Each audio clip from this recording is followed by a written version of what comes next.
Hace 200 años, este territorio albergaba una forma de vida muy distinta a la que conocemos hoy.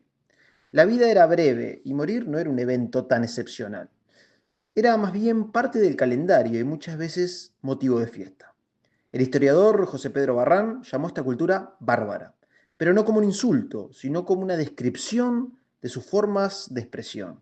Era una sociedad que usaba la violencia como herramienta de control, por lo que la guerra estaba a la orden del día. La revolución de 1825 encontró un pueblo curtido en los hechos de armas. Se decía que se moría sin miedo y se mataba sin asco.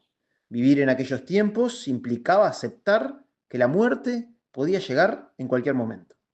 En aquella época, degollar prisioneros o herido, despenar, o saquear cadáveres, carchear, eran prácticas habituales en un contexto donde el mañana era incierto. Las barreras éticas se volvían porosas. En tiempos de guerra, los individuos adoptan actitudes que en la paz serían imposibles. Y estas fueron sus armas.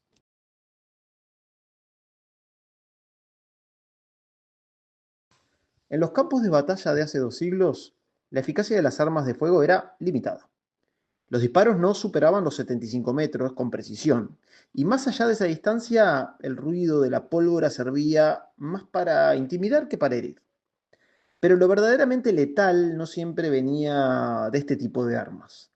Por el bajo nivel de higiene de la época y la precariedad de los servicios médicos, esto hacía que cualquier herida sea una amenaza de muerte. La amputación de miembros era una práctica común, no por crueldad, sino por necesidad. Se estima que 1 de cada 5 heridos en combate moría por infecciones de heridas, que estas claramente eran muy democráticas y no hacían distinción entre soldados, civiles, niños, mujeres ni rangos militares. Pero, ¿cómo se disparaban las armas en aquellos momentos? El acto de disparar no era instantáneo ni mucho menos silencioso, era casi un ritual mecánico. El tirador seguía ciertos pasos. El primer paso es tomar el cartucho, que estaba envuelto en una especie de papel, y romperlo con los dientes. Dentro de ese envoltorio había pólvora, por lo que el segundo paso era verter esa pólvora en la cazoleta, que es el receptáculo lateral del arma.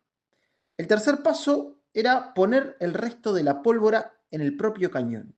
El cuarto paso era añadir una especie de papel baqueta, seguida de una bala esférica, y finalmente otro papel baqueta para compactar la carga.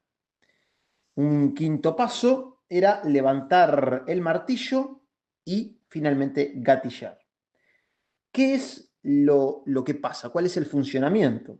El pedernal, que está sujeto al martillo, golpea el rastrillo generando una chispa.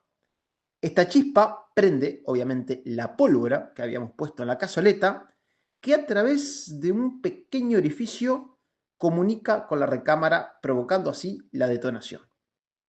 El disparo no era individual y mucho menos aislado, por lo menos se intentaba que no sea así, sino que se intentaban realizar en los campos de batalla descargas simultáneas, creando una cortina de fuego y ruido que buscaba desestabilizar al enemigo, más por impacto psicológico que por precisión de este tipo de armas.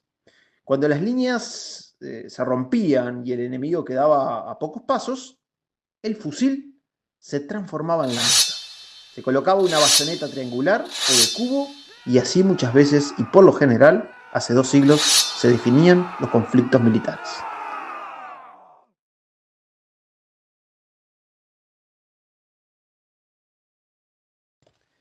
La infantería marchaba al ritmo del tambor como forma de avanzar y disparar al mismo tiempo. La cadencia y la velocidad era más importante a veces que la puntería. Lógicamente que esta forma de hacer la guerra no era aplicado por todos los ejércitos de la época. No era lo mismo un ejército español o portugués con escuelas de guerra atrás que las montoneras de Artigas o la de los propios orientales en 1825. Pero si una persona inexperta se estima que lograba solo un disparo por minuto, mientras que alguien entrenado podía disparar, incluso duplicar o triplicar ese ritmo. Se disparaba por lo general al bulto, a menos de 100 metros. La técnica dominante era la formación cerrada, una muralla humana que avanzaba para disparar o resistir la carga de caballería. No siempre se llegaba al combate cuerpo a cuerpo.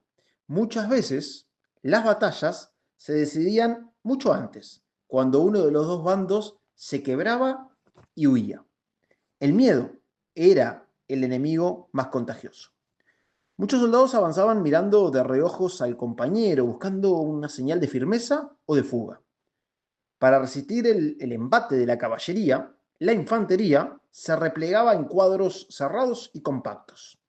Los fusiles eran de avancarga, con caño liso y bala esférica de entre 17,5 y 19,1 milímetros. Su alcance era obviamente limitado y su efectividad dependía más del número que de la parte técnica.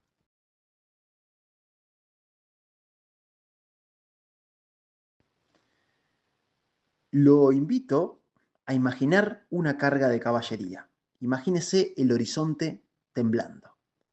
Estamos en los campos de Sanandí o de Rincón, hace 200 años. A 600 pasos del enemigo, la caballería se alinea en el horizonte. El primer tercio de la carga comenzaba al trote, luego al galope. Los cascos golpean como tambores de guerra. Y por último, a solo 50 pasos, se desata la embestida final. Una ola de músculo acero que se mezcla en una sangrienta carnicería de gritos. El objetivo era romper la formación, sembrar el caos y provocar la mayor bajas posibles. Si la embestida no lograba quebrar la línea, los jinetes giraban en plena carrera, salían al galope y se reagrupaban para volver a intentarlo. Los jinetes portaban carabinas, fusiles, lanzas, chuzas, sables y boleadoras. Todo lo que usted hoy está viendo y es original. El tiro con el trabuco naranjero no buscaba precisión, sino detener, herir y sobre todo aterrorizar al enemigo. Las lanzas que usted puede contemplar eran más que herramientas de combate, eran una especie de prolongación del cuerpo del jinete. Fabricados con caña tacuara liviana, pero resistente, o con madera dura de Urunday. Las puntas de hierro, forjado, adoptaban formas diferentes. Algunas eran de tipo palometa, diseñados sobre todo para penetrar, y otras tenían una forma de media luna para desjarratear. En tiempos de necesidad o ingenio criollo, las lanzas se transformaban en chuzas improvisadas con hojas de cuchillo o tijeras de esquilar atadas al extremo. Cada una de las lanzas cuenta una historia particular. Pero ¿qué pasaba con los sables y la espada? Bueno, la diferencia entre un sable y una espada no solo es la estética, como lo pueden observar, sino también la funcionalidad. La espada tiene una cazoleta que protege toda la mano. Puede tener doble filo, lo que la hacía más letal en ambas direcciones. En cambio, el sable tiene una protección un poco más modesta, una hoja curva de un solo filo, ideal para caballería. Con este tipo de armas blancas se hizo patria hace exactamente 200 años.